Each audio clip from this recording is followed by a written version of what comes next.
Hello friends, welcome back in our YouTube channel knowledge 247। Friends, कल हमने बात की थी समास को हमने जो है डिटेल में पढ़ा था। तो जिन भी लोगों ने अगर वीडियो नहीं देखी है कल वाली, तो इस चैनल की प्लेलिस्ट में जाकर जो है उन वीडियो को देखिए। आज हम बात करेंगे जो समास जो हमने कल पढ़ी थी समास डिटेल में, तो उस समास से जो इम्पॉर्टेंट क्वेश्चन बनते हैं, जो एग्ज़ाम के लिए इम्पॉर्टेंट हैं, उन क्वेश्चन के बारे में जो हम डिस्कस करेंगे। तो देखिए यहाँ पर जो क्वेश्चन है हमारा पहला, अव्ययीभाव समास का एक उदाहरण यथाशक्ति का सही विग्रह क्या होगा। जो अव्ययीभाव का समास है उसका उदाहरण यथाशक्ति, तो यथाशक्ति का जो एक विग्रह है वो क्या होगा। जैसी शक्ति, जितनी शक्ति, शक्ति के अनुसार, या यथा जो शक्ति, यानी यथाशक्ति जो होती है वो है शक्ति के अनुसार। यथाशक्ति का समास विग्रह हम करेंगे तो शक्ति के अनुसार। तो कौन सा समास होगा यहाँ पर, अव्ययीभाव समास। ठीक है, नेक्स्ट क्वेश्चन है हमारा, पंचवटी में कौन सा समास है। द्विगु समास, द्वंद्व समास, कर्मधारय समास या तत्पुरुष समास। पंचवटी, यहाँ पर कल भी मैंने बताया था आपको, जहाँ पर संख्या पहला पद जो है वो संख्यावाची हो तो वहाँ पर कौन सा समास होता है, द्विगु समास। यानी कि पहला पद जो है वो संख्यावाची होना चाहिए। तो पंचवटी 5 वटों का समूह, तो यहाँ पर कौन सा समास है, द्विगु समास, यानी ऑप्शन नंबर फर्स्ट जो है इसमें करेक्ट है। अगला क्वेश्चन है हमारा, नवग्रह में कौन सा समास है। ऑप्शन है यहाँ पर द्विगु, तत्पुरुष, द्वंद्व या फिर कर्मधारय। नवग्रह यानी कि 9 ग्रहों का समूह। तो यहाँ पर भी जो है पहला शब्द क्या है, नव यानी कि 9 संख्यावाची है, तो इसलिए द्विगु समास जो है यहाँ पर आंसर होगा, यानी ऑप्शन नंबर फर्स्ट जो है वो उसमें करेक्ट हो जाएगा। अगला क्वेश्चन है हमारा, निम्न में से कौन सा पद अव्ययीभाव समास का है।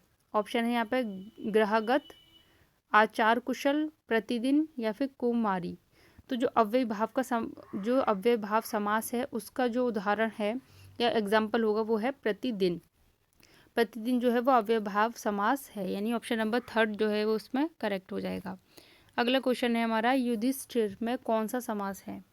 तत्पुरुष, बहुव्रीहि, अलुक या कर्मधारय। युधिष्ठिर, अब युधिष्ठिर का मतलब क्या है, जो युद्ध में स्थिर रहे उसको हम बोलते हैं युधिष्ठिर।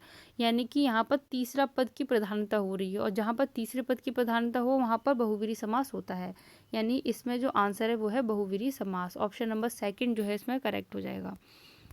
अगला क्वेश्चन है हमारा, चौराहा में कौन सा समास है। चौराहा यानी कि 4 राहों का समूह, यहाँ पर 4 संख्या आ रही है इसलिए चौराहा यानी कि द्विगु समास, ऑप्शन नंबर डी जो है इसमें करेक्ट है।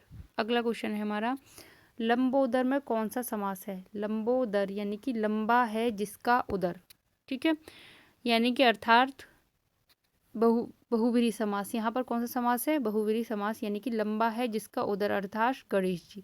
तो यहाँ पर कौन सा समास होगा, तीसरे पद की प्रधानता हो रही है, बहुव्रीहि समास।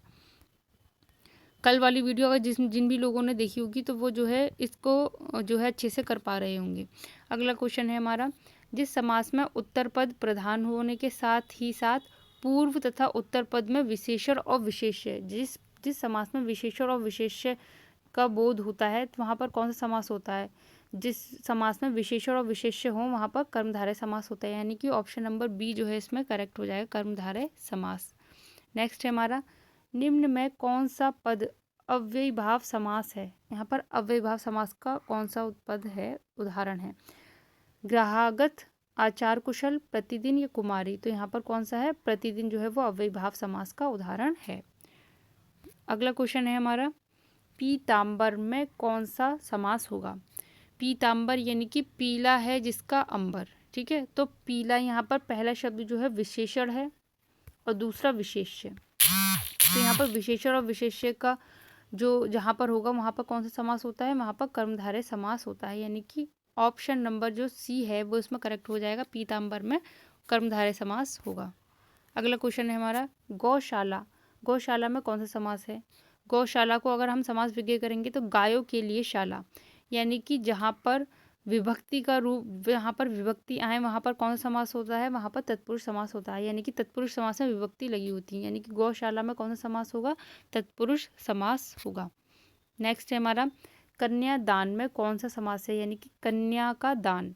तो यहाँ पर का जो है का लोप हो रहा है, यानी का विभक्ति लगी है यहाँ पर, तो तत्पुरुष समास होगा यहाँ पर। ऑप्शन नंबर बी जो है इसमें करेक्ट हो जाएगा। अगला क्वेश्चन है हमारा पाप पुण्य। पाप पुण्य में कौन सा समास होगा? द्विगु, द्वंद्व, तत्पुरुष या कर्मधारय। यानी कि पाप और बीच में योजक चिन्ह लगा हुआ है, पाप और पुण्य, यानी कि पाप और पुण्य, इस तरीके से हम बोल सकते हैं इसको। पाप पुण्य में कौन समास होगा?